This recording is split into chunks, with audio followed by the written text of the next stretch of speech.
छोटी सी गांव की स्नेहा अपने माता पिता की लाडली थी। उसकी परवरिश बड़े नाजों से हुई थी।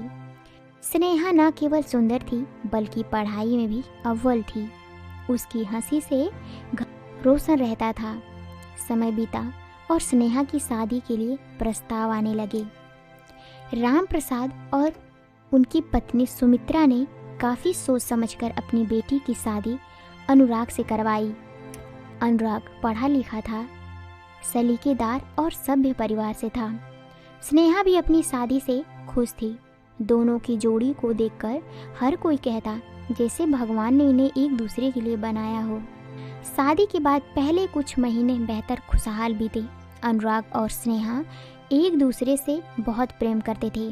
स्नेहा अक्सर अपने माता पिता को फ़ोन पर कहती, माँ यहाँ सब बहुत अच्छे हैं, अनुराग मेरा बहुत ध्यान रखते हैं। सुमित्रा यह सुनकर निश्चिंत हो जाती। पर धीरे धीरे चीज़ें बदलने लगी। अनुराग का स्वभाव अचानक बदल गया। वह छोटी छोटी बातों पर गुस्सा करने लगा। स्नेहा को लगा कि यह सब शायद तनाव के कारण है, लेकिन समय के साथ यह गुस्सा बढ़ने लगा। स्नेहा अब खुलकर माँ से कुछ नहीं कहती थी। एक दिन अनुराग ने बात बात में स्नेहा को जोर से धक्का दे दिया। वह फर्श पर गिर गई। उसके आंसुओं को देखकर अनुराग ने माफ़ी मांग ली। स्नेहा, मुझसे गलती हो गई, मैं कभी फिर ऐसा नहीं करूँगा। स्नेहा ने सोचा कि हर किसी से गलती हो सकती है। उसने बात को वही ख़त्म कर दिया। लेकिन समय के साथ अनुराग का बर्ताव एक आदत बन गया। वह कभी स्नेहा पर चिल्लाता, कभी उसे मारने की कोशिश करता। हर बार अनुराग माफ़ी मांग लेता और स्नेहा रिश्ते को बचाने के लिए चुप रह जाती। एक दिन स्नेहा ने माँ को फ़ोन करके सब बताया। सुमित्रा के होश उड़ गए। उसने तुरंत प्रसाद को सब कुछ बताया।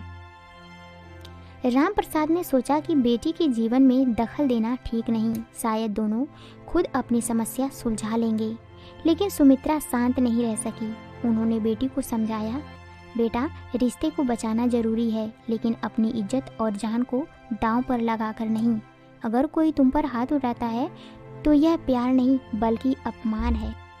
एक रात अनुराग ने मामूली बहस पर स्नेहा को इतनी बुरी तरह मारा कि वह घायल हो गई। ये उसके सब्र की हद थी। अगले दिन स्नेहा ने माँ बाबा से मदद मांगी। राम प्रसाद और सुमित्रा ने कानून का सहारा लिया और अपनी बेटी को उस रिश्ते से बाहर निकालने का फैसला किया। स्नेहा को उनके माता पिता का साथ मिला और उसने तलाक लेने का साहस किया। किसी भी रिश्ते से सम्मान और सुरक्षा सबसे महत्वपूर्ण है। अगर कोई बार बार अपमान करता है तो उस रिश्ते पर सवाल उठाना जरूरी नहीं। महिलाओं को चुप रहने के बजाय अपनी समस्याओं के बारे में बात करनी चाहिए और समय रहते ही सही कदम उठाना चाहिए।